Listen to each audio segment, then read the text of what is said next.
আসসালামু আলাইকুম। পাছে লোকে কিছু বলে। একাকী মাদের আরেকটি মারাত্মক সমস্যা, পাছে লোকে কিছু বলে।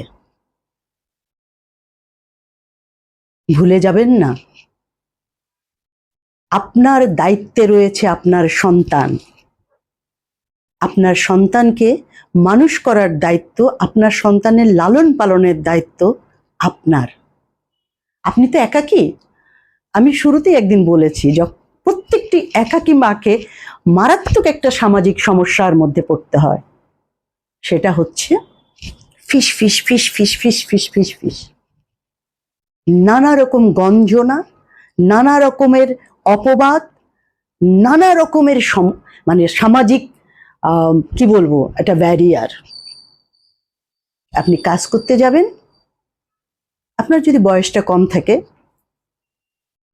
আপনি যদি কাজ করতে যাবেন, আপনার কাজের জায়গায় সমস্যা হবে। যেই দেখবে আপনার আশেপাশের মানুষজন আপনি একা, কিছু মনে করবেন না, আমি সব পুরুষদেরকে বলছি না, আমি কিছু পুরুষদেরকে বলছি, সব দরদি পুরুষ হয়ে যাবে।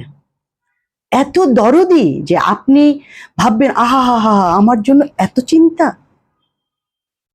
এবং বেশিরভাগ দরদি পুরুষ হয় কারা জানেন? বিবাহিত পুরুষরা। এইসব দরদি পুরুষের কাছ থেকে দূরে থাকবেন। এরপরে চারিদিক থেকে, ইভেন আপনার পরিবার থেকে, আপনার ভাই বোন, আপনার আত্মীয় স্বজনও বলবে, এই মেয়েটা তো একা কাজ করতে গিয়েছে।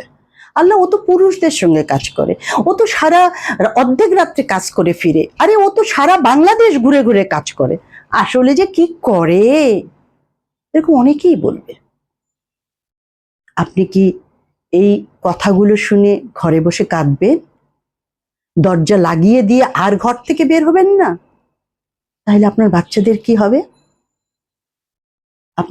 আপনার বাচ্চার, আপনার সন্তানদের খাদ্য কে দিবে? ওদের পড়াশোনার পয়সা কে দিবে? ওদের বাদবাকি আর যে খরচ তাকে চালাবে? আপনাকেই তো করতে হবে, কেউ কিন্তু করবে না। মধ্যবিত্ত পরিবারগুলোতে বাবা মা ভাই বোনরা কিছুদিন হয়তো পারে, একসময় তারাও পারে না, এটা তাদের দোষ না, পারে না। সুতরাং পাছে লোকে কিছু বলে, এটাতে কানে হাত দিয়ে দিবেন, কিচ্ছু শুনবেন না। আপনি শুধু আপনার লড়াই চালিয়ে যাবেন। এই যে আপনার চারিপাশে সবাই আপনাকে এত গঞ্চনা করছে, এত অপবাদ দিচ্ছে, আপনি সব প্রশ্নের উত্তর দিবেন একদিন, মুখে না। আপনার সন্তানদেরকে যখন আপনি সুন্দর পরিপূর্ণভাবে একজন ভালো মানুষ বানাতে পারবেন, তারা আপনার পাশে দাঁড়িয়ে সব অপবাদের, সব গঞ্চনার, সবকিছুর উত্তর দিয়ে দিবে। সুতরাং পাছে লোকে কিছু বলে, এটাতে কান দিবেন না, কখনো না। নিজেকে এই সব কিছু থেকে বের করে নিয়ে আসেন, নিজেকে এই সব আজে বাজে কথাবার্তা, গঞ্চনা, অপবাদ সহ্য করার মতো একটা কঠিন মানুষে বানিয়ে ফেলেন। তাহলেই দেখবেন আপনার সামনে এগিয়ে যাওয়ার পথটা অনেক সহজ হয়ে গেছে। সবাই ভালো থাকবেন।